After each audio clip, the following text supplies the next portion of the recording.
Hi everyone. We all love maple syrup, right? It's sticky, it's sweet, and it tastes really good on pancakes and waffles in the morning. But I've wondered, how does it get from a tree to the top of pancakes when we eat it? Let's take a closer look. Yum. Just looking at that syrup makes me hungry. Let's dive right in and take a closer look of how it gets to our pancakes. Here's that tree we were talking about. This is called a maple tree. It can either be a sugar maple or a black maple. Those make the best syrup. What we're looking at here is a tapped maple tree. Now, we can only tap maple trees that are at least 10 years old. That's when they become an adult tree.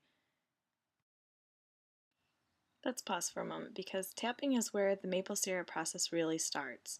We go around to all the adult trees and we put small holes in them that then we attach the spile to, then we attach the lines, and that helps the sap flow from the tree into our holding tank before we're starting to make it into maple syrup. In the next clip, see if you can point out the two little holes in the trees that we did when we tapped them. Do you notice how the holes are in two different places? That's important because we can't tap the same tree in the same spot twice. Alright, now that we've tapped our tree, we've inserted our spile, that's the black part, and attached our blue line into the spile to collect the sap. Here's a close-up of what this spile looks like.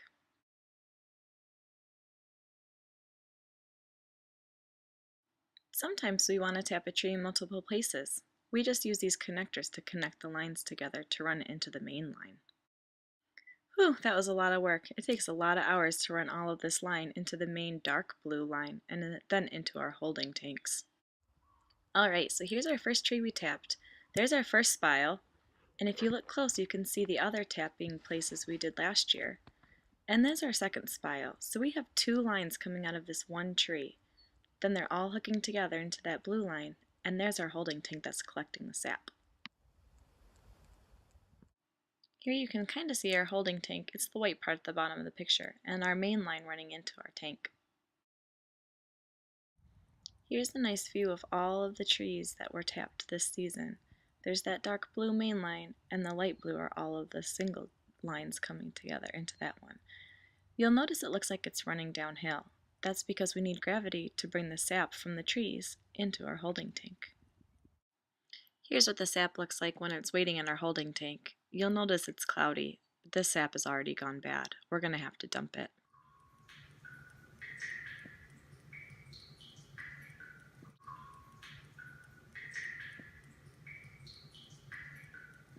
That last clip was sap running from our line into our holding tank. Isn't that so cool? We've done a lot to get to this point. We had to go out and tap our trees. We had to put the spile into the trees, connect the light blue line to the spile, connect the light blue line to the main dark blue line, and then connect that dark blue line into our holding tank.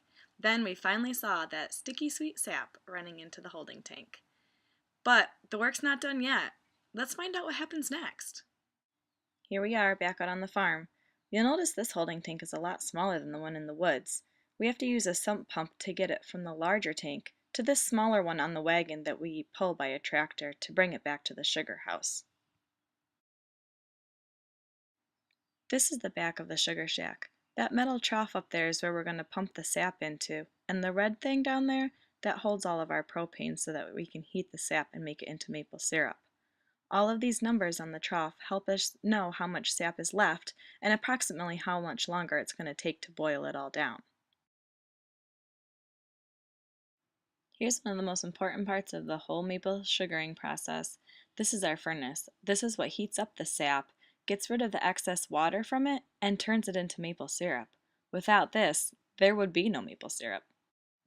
Here we are inside the sugar shack.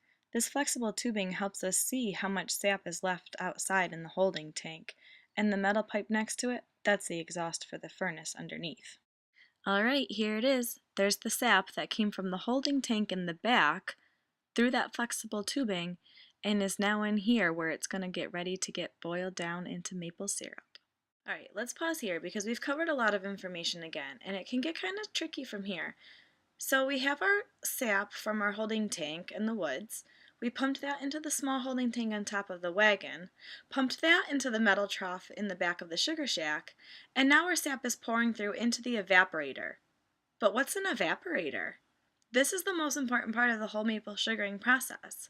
You see, sap is mainly just water. So how do we get it to be so sticky sweet when it's on top of our pancakes? Well, the best way to get rid of that extra water is through evaporation. So what we have to do is we have to heat up the sap really, really hot, and it creates this huge fog throughout the whole sugar shack, and it gets really foggy and dense in there, and you can't hardly see anything because of all the excess moisture in there. Once all of the moisture is gone, or, well, most of it, because we still want it to be runny, that's when you get maple syrup. Here's that initial evaporator we were talking about. This is where it's going to get rid of a lot of that excess moisture right here. Here's another look at it. That's a skimmer. It's going to skim out all the dead bugs and leaves that accidentally fell into our sap. Here you can see it's starting to get a lot darker. You'll notice there's different channels that the sap has to run through and that you can draw off on either side. This process can take a really long time before we even start to be able to draw off. It's important to have family, friends, and a deck of cards handy while we wait for the sap to be able to be drawn off. And you watch it flake off when you watch it flake off of this. So this is still really thin, so it's got to be heated back up. But when it's really thick, it will be flaking off really, really slow because it's really a sugar. Let's do a quick recap of what Zach just said. You'll notice when our sap went into our initial evaporator that it was clear. Well, kind of cloudy, but it's supposed to be clear. And when he held up that skimmer, it was more of like an amber brownish color. That's what the color we're looking for is, but it's still a little bit runny. There's still too much water in this syrup, so we need to evaporate it some more and get more of that moisture out before we can draw it off, which means before it's ready to be bottled. If we want to be exactly sure how much water is still in the syrup, we can use a hydrometer. That'll give us an exact reading of how much water is in it and how much of it is actually sugar. We're looking for a high sugar content and a low water content. You'll notice the sap now is a nice golden brown color. It's almost ready. When it's ready, we'll turn that yellow handle at the bottom. That'll bring it into this bucket here, but first it has to go through the filter. This will make sure any of those small little particles doesn't get into the maple syrup we're eating on our pancakes.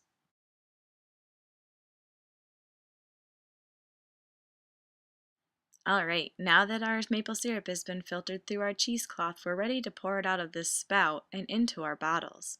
Here's where we store all of the bottles of different sizes. You can also see Dixie cups for tasting it, making sure it's just right.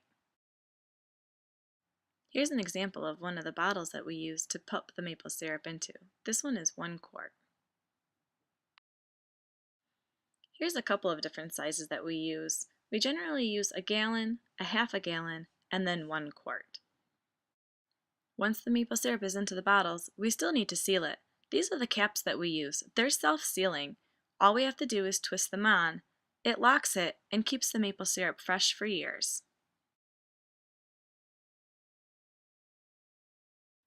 Once our maple syrup is all complete, it gets a grade, much like we do in school. The lighter the syrup, the thinner it is. The darker the syrup, the thicker it is. I like mine somewhere in between. After hours of preparing and hours of boiling sap into maple syrup, our process is finally complete. Let's review it one more time. We started out in the woods where we tapped our trees and put in our lines. Our lines ran to our holding tank.